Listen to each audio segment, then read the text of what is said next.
Hello everyone and welcome back to our DMO guide video. It's been a hot minute, but we finally have another DMO guide, and this time we are tackling the D unit system. This is gonna be my full guide for the D unit system. I'm gonna explain how it works, tell you how exactly you can get the resources for it, and tell you if it's actually worth it or not. Because if you look at some of the things in here, you might see, oh, it gives 30 defense, 50 defense, 0.2 crit rate. It's not that good, right? Well, it's kinda like seals where individually, yeah, it doesn't give that much, but it eventually adds up. As you can see here, I am at platinum and I have 120 groups that are fully unlocked like this. And that's not even the highest we can get. The highest thing is Digimon Master, which I think, what, 240 groups? So I'm way off, but I'll get there hopefully eventually when they add more Digimon, or honestly probably not. But unlocking a new group gives you a title for each group, and they don't really matter that much beyond the gold title, which gives XP, and then platinum is kinda of a slight upgrade over a new world title, and then diamond is where it kinda gets better, which is what I'm going for. It's at 140 groups and I'm at 120, so I will get it eventually, but it's gonna be expensive. Is it even worth it if you're not going for the titles? This is what we're gonna cover here. I'm gonna basically tell you how to get all the resources and tell you if it's worth it or not, and tell you what D units should you go for. But the TLDR, the main appeal about the D unit is not the raw stats like the attack, the critical, all of that. They are nice to have, but they can be relatively expensive, like 10% crit rate for 120 group might be kind of difficult, especially if you compare it to stuff like seals or accessories or even clone. As you can see, it's not the most appealing, but unlike seals, and what makes it unique is that it have its own stuff like XP, which as you can see I'm getting 1630% XP, 8% universal skill damage, and then the big stuff here is the specific elemental and attribute skill damage. So each Digimon will obviously have one element and one attribute. So if I'm using, I don't know, vaccine light Digimon, which what everyone is probably gonna be using, I'm getting 17% plus 13% skill damage, which is 30% plus the universal 8%. That is 38% skill damage, which is kind of close to what you get from the Digivice. The Digivice gives you 50%. The amount I'm getting from my unit is an additional 38. It's fine if you don't like go for the high group, because it can be relatively expensive, mostly for the archives. Honestly, the most of the resources are actually not that hard to get because you kind of get them passively from the events, which will tell you how. But yeah, that is basically the unit. That's how it works. It's kind of like seals. This gives you permanent stats that are added to your Digimon no matter the level. It's like seals. If I like look at a level 1 Digimon, you can see I am getting all the bonuses, 7.8k from seals and 1.8k from the unit. Then we mostly for the skill damage and XP, to be completely honest, and also the title if you wanna go for that. So yeah, that's a lot of yapping. How do you actually get the stuff for it? Basically, all the Digimons that exist in the game will have their own individual D unit that will have certain requirements. So the example we're gonna use here is gonna be normal Gabumon Black. So it have its own line. Basically, unlocking all the evolution, you get one stat, and then when you meet level requirements, there are 2 of them, and then if the Digimons are transcended or not, once all 4 effects are activated in a group, that is considered complete. So you can see here, if I hover over it, number of Digimon owned in the group is 5 out of 5. So this is considered a group. So this is 1 out of the 120 that I have completed, but this one is not. I have a 4 out of 5 because I don't have Zwart D. So despite that, I still managed to get the level requirement, so I'm still getting 30 hit even if the group is not completed. But keep in mind that will not count towards the group completed. For a group to count as complete, all 4 collection effects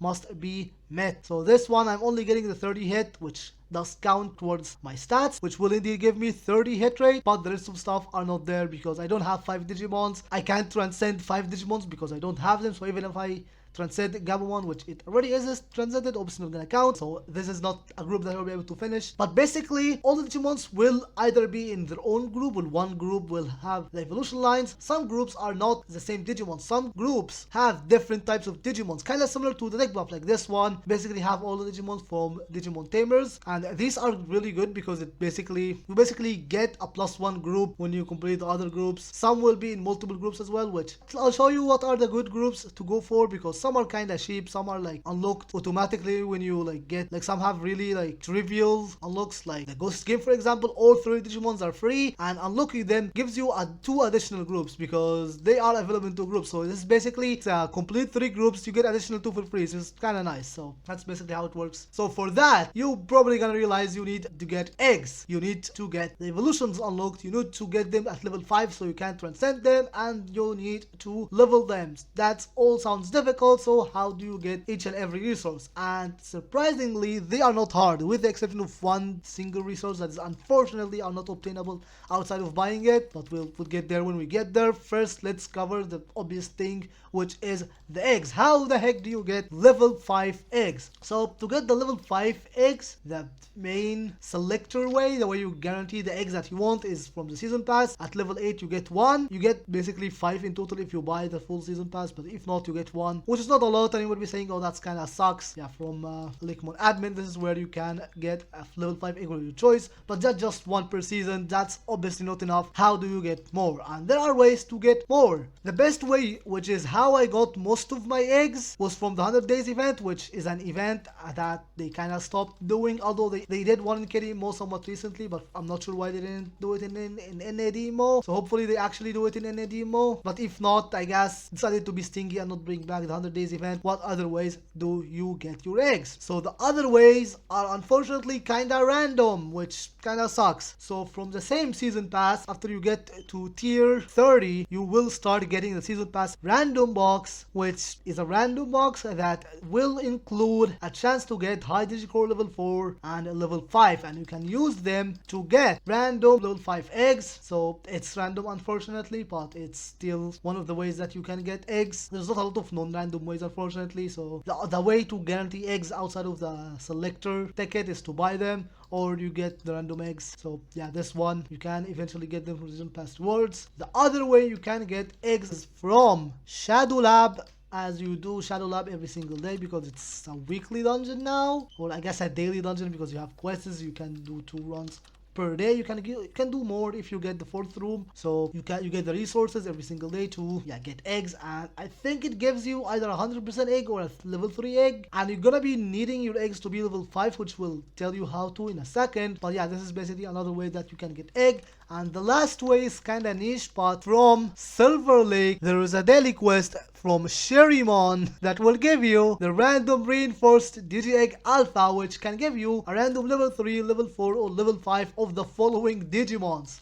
So yeah, these are the ways to get random eggs. Obviously, other than like manually killing the Digimon and getting them to drop their eggs on the ground, doing the 2012 way of hatching eggs, these are the ways that you can get eggs. If you keep doing this for a while, you will eventually gonna have a lot of eggs, right? But if you want a specific one, unfortunately you're gonna have to buy it. But it is what it is. These are the ways to get you random eggs. Now, if they are not level 5, what are you gonna do? If you get a stupid level 4 egg and you want a level 5 for the D unit, what do? Well, you're gonna need mid data and you're gonna need hatch backup. So how do you get those? And honestly, they're kinda easy to get. Surprisingly, the EP event is honestly really freaking good. The daily quest, and I also realized you also can get a level 4 or 5 egg here as well, so that's another way that you can get eggs as well. But as you can see, you get a lot of resources that are related to transcending and hatching your Digimon. So random hatch backup level 5 is a bit more expensive. You can get the random one, but these have a really high chance of being level 4, so yeah, careful. And for the mid data, this one is straight up a random mid data box. And then finally, the season pass also gives you a decent amount of hatch backup. As you can see, at level 10 you get 10 hatch backup, level 5 for free in the free side, in addition to other stuff like the raremons, the transcendence data. So the season pass is actually kind of good for a lot of these resources. And then we have the mid data. So how to get mid data? Other than the AP, you can actually infinitely farm it from Kaiser's laboratory hard mode. And if I am not mistaken, this used to need the Chaosmon quest. You need to start the Chaosmon quest, and after 30 days it will unlock this dungeon, the old ChadramonDMO dungeon in Dark Tower Wasteland. But I think they kinda removed it with the ticket update. After you finish this dungeon, the final boss actually drops data on the ground. Yeah, after clearing the last boss, which is Chimeramon, it will drop random mid data box. Yeah, there we go, it dropped random mid data box. So technically it's a way to infinitely farm mid data. Is it fast? No, because it's literally just one single item per run. but if you don't get enough from EP and you really want mid data, I guess you can do the Cameramon dungeon. And then finally for transcendence stuff, as I just showed earlier, raremon and transcendence data can all be obtained from the season pass, and unlike some of the resources here, it doesn't have another item with them that basically caps the amount you can get. You can basically get as many as you want, as depending on like obviously the amount of AP you get, but gives you a lot, which is kind of cool. And also low class, but I don't think it's worth it to go for low class like ever. And yeah, as you can see, raremons are obtained from here, and that's obviously not the only way to obtain raremons. Raremons are usually from login time reward as well in the weekends and the season pass as well. It gives you, yeah, you can see raremon level 4 here, so you can get a lot of these resources basically as you play the game. The only one main resource that you cannot get, unfortunately, is the Digimon archive. This is the one where there's not any free to play way to get it other than to buy it from players. Yeah, this thing, where is it? The Digimon archive. Yeah, you need a lot of space for the T unit. This is honestly the worst part about it. The fact that you cannot get Digimon Archive anywhere other than buying it. It's only 9 crowns, so it's not that expensive, but it is the one way that kind of prevents the D-unit system to be a full-on passive thing that you get, because as I showed, a lot of these things are things you can just get passively as you play the game. Like you do Shadow Lab every single day anyway, doing the quest in Silver Lake daily, just you're gonna accumulate a decent amount of eggs as you play the game, also from the EP. But the one thing that I'm gonna have to buy from players other than specific eggs is the Digimon Archive. And finally is the evolutions. To unlock the evolutions, basically you do them using most basic evolutions nowadays, can be obtained from digital draw. As you do the daily quest for the EP anyway, you will be able to get the special draw ticket, which gives you 2 special draws per day as a quest. If it doesn't show you, change channel. Yeah, as you can see, you get 2 per day, and these can be used in the digital draw to give you a lot of the basic evolutions, and you can obviously use them, and they are not that expensive anyway, so a lot of the evolutions here should not be hard. The only obviously exception to that is like the higher ones that are triple S plus. Even the triple S evolutions nowadays are kind of cheap, so most evolutions can be obtained from Digital Fusion or from directly buying them from other players. Also keep in mind there is a level 140 or 150 requirement on this ticket for some reason. I don't know why, but if your tamer is below level 140, I don't think you should be even bothering to do the unit. You have other priorities. I would say the unit should not at any point be your only priority. It's kind of one of these like long-term investments that you do after you're already done with most stuff, that you already got like good accessories, not necessarily miracle, but like you already have decent option on your normal Holy Beast accessories. Your next goal should probably go the MDG gear buying service, honestly, because it's gonna take you very long time to actually have the stats to do it without the gear itself, getting both TK and Yoli set. And then after that, you're gonna be passively working on your seal, and while you're at it, might as well also passively work on your D unit. So yeah, that's how I would approach things. The D unit is not something that should be the full front of your progression. Shouldn't just like do only it if you have other things to work, but you will eventually get there, and it might be something you want to go for.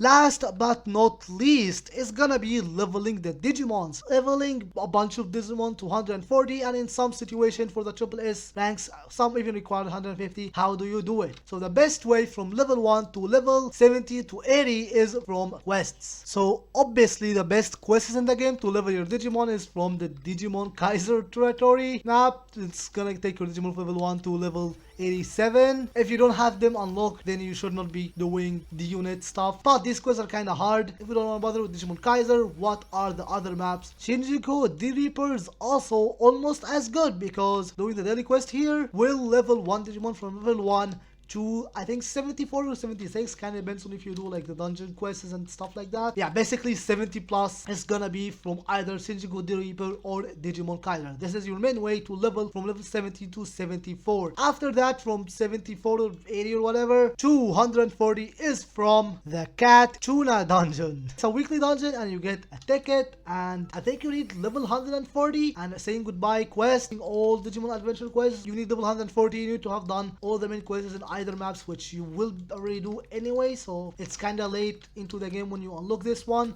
but once you do, this is gonna be the best way to level your Digimon to level 140. And depending on your setup, you will be able to get more than one Digimon. I wouldn't recommend entering it from level 1. Technically, you can do from level 1 to level 140, but I would rather you not waste your time into leveling a level 1 Digimon to kill like the level 20 Starmons. That's not really worth it. You would rather go deeper and start killing the monkeys right at the start. So if you're at 87, you can start doing that. So honestly, I would say from level 1 to 81 should be done outside of the cat tuna dungeon. You should not be entering it with a Digimon that is less than 81, but it's a weekly dungeon, so it's just say, okay, I used my one singular ticket. Now what? I still have more Digimons to level. Where do I go? Unfortunately, there's not other fast ways to level your Digimon to 140, but there's, I think, two ways that might be worth doing. The first one is in Minato City, the Rainbow Bridge dungeon. No longer needs tickets, so you can just enter it. Obviously, you need a level 100 Digimon to enter it, but obviously you can just switch to a Digimon that is higher level, enter it. Once you are inside, you can just switch to the lower level Digimons and kill the enemies here to level up. If you do the D Reaper map, as I just said, you can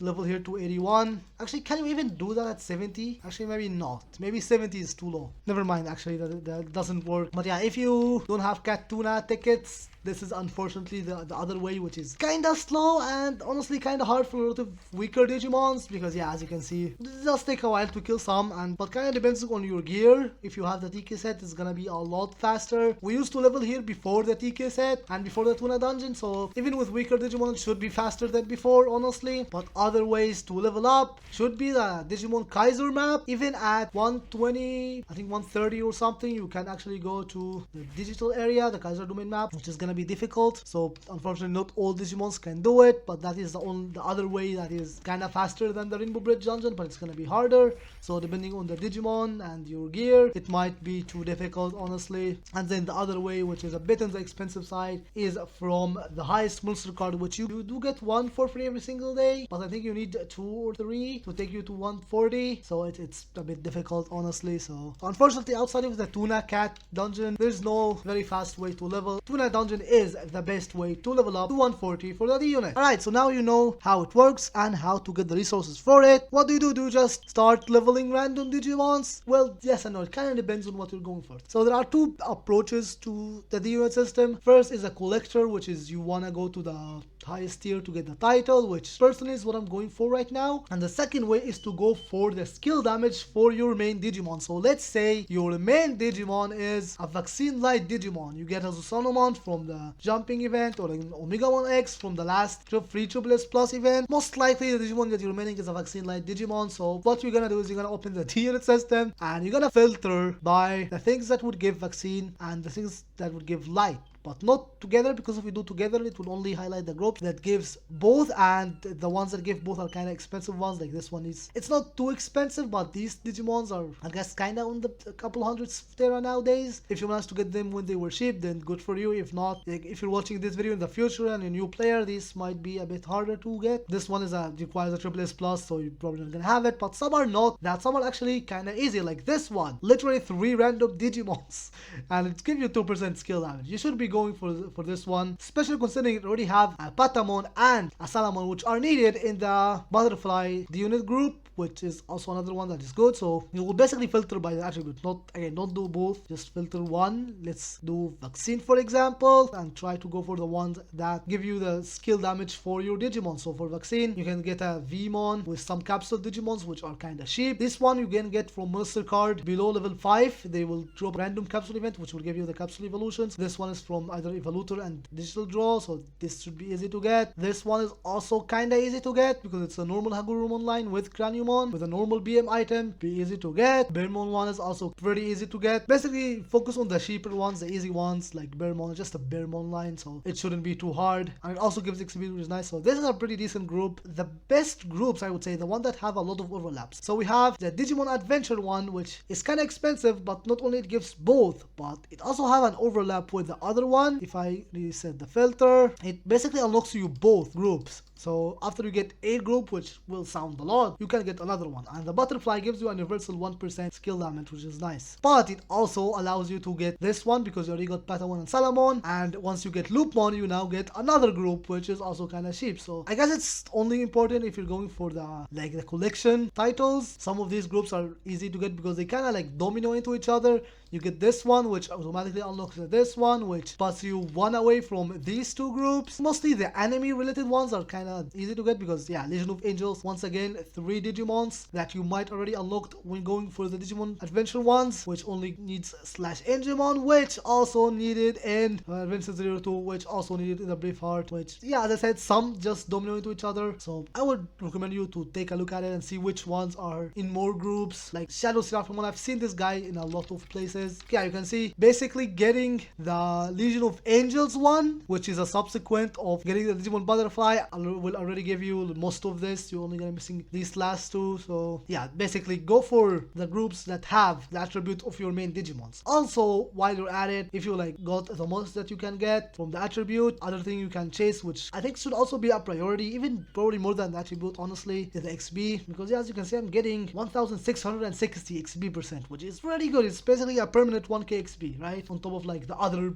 XP boosters and stuff like the TK set, and also the gold title, which gives you 700 XP, which you should definitely try and get at least. Yeah, this is the D unit system. Your priority, in my opinion, should be the XP and the skill damage for your main Digimon, not the universal skill damage, the element and attribute of your main Digimon. So yeah, it's a lot of yapping, but hopefully it was helpful to know if it's worth it. Honestly, I'm gonna ask if it's entirely worth it to go for like the higher groups. If it's worth it or not, I think it's gonna be up to you, but I think you should go for it because the XP is very useful. The additional skill damage is just free damage, I guess, and obviously while you're going for it, you'll get other stats on the way. And because most of the resources are free from like the EP event and stuff, the only thing you're gonna have to buy is the archive. So unless you're not interested in archives and hatching new Digimons anyway, then yeah, I guess ignore it. But yeah, this is the unit system. Let me know down in the comments what you think. If I missed something, if you have any tips or questions, leave them down in the comments. And if you enjoyed the video, make sure to leave a like on it and subscribe if you think the video was helpful. And I'll see you guys in the next video.